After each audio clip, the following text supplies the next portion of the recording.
Anvar oxiri yorilib ketibdi. Anvar bizga aytib yurardi, biz endi mayli uka, Allohdan yaxshi bo'ladi deb yuraverdik. Oxiri Anvarning o'zi ham video qilib chiqib yordi oxiri. Jentra olib berishgan bilan biz videoda ko'rib, men birinchi ko'rib o'shunda xursand bo'lganman. Maladi shunaqa insonlar ko'paysin, sportchilarning qadri ko'payadi, shu qadriga yetadi. Masalan, chempion bo'libdi, anaqa mashina podarka qilyapti deb xursand bo'ladi.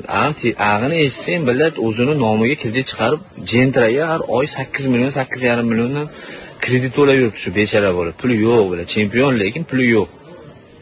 Mana bizni ham prachka Anvar Abdullayev poyezdga Jentra yutgan, kimdirlar Malibu yutgan bo'lsa. Sizga bunday bo'lsa, Nima bo'ldi? Nimaga? Jentra Anvar to'piga oqdi. 9 milliondan chiqib oqdi kredit. Hozir oxirgi qo'ygan istoriyani ko'rsanglar, Anvar Abdullayev oktagon chempioni mashina podarka qilishgan edi. Sal xursand bo'lgan edim. Men yaxshi mana podarka qilib odamlar ham bor ekan-ku, aldamaydiganlar dedim. Yo'q, asha eski priyomlar mana aldabdi. O'zini nomiga kredit qilib berib 8-9 milliondan oyiga pul to'lab yurib ekan bechara bola.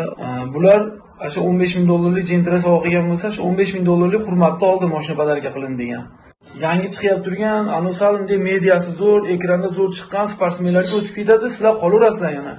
Bu yerda bu bola xor bo'lyapti. O'rtaga chiqib, kameraga chiqib, biz hali ikka boramiz, men 50 ming tikaman, 100 ming tikaman, Tailand mendan, u mendan, bu mendan deb ochkoni ishlashyapti o'rtada. Oxirga surishtirsanglar bunaqa kashasi chiqyapti. Mana yangi qaytdi yo'q, bir anaqalar chiqyapti. Anvar hozir yo'qib ketdi. Mashinaning kreditini uzish bilan ovora. Bu yerga ham shuna bo'ladi. Bu pulga biznesmenlar qachon 100 ta odamdan bittasi qilishi mumkin. Qanday?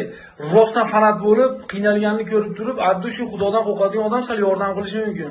Qolgani hammasi taniladi, nomini ko'taradi-da, shu bilan yo'q, haydaydi, qo'ylarni haydab ketadi. Sal kallani ishladinglar bundan buyog'iga.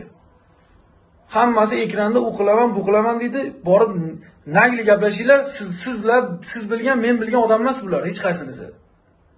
Ko'zlaringizni ochinglar. Borib bir gaplashib ko'ringlar. Qiynalgan odamni tushuning, nagli olib borib, mana odam qiynalgan, uyi yo'q, joyi yo'q, yashagani, yegani, ichgani narsasi yo'q yoki mana sportsmenni mana nima qilish kerak?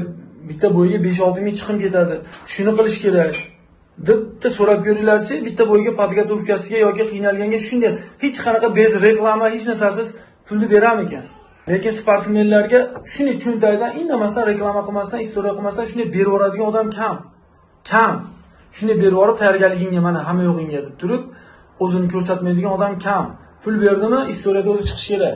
Akajonim, rahmat sizga, sog' bo'ling, bizni poddeşka qildingiz deb doim aytib turish kerak.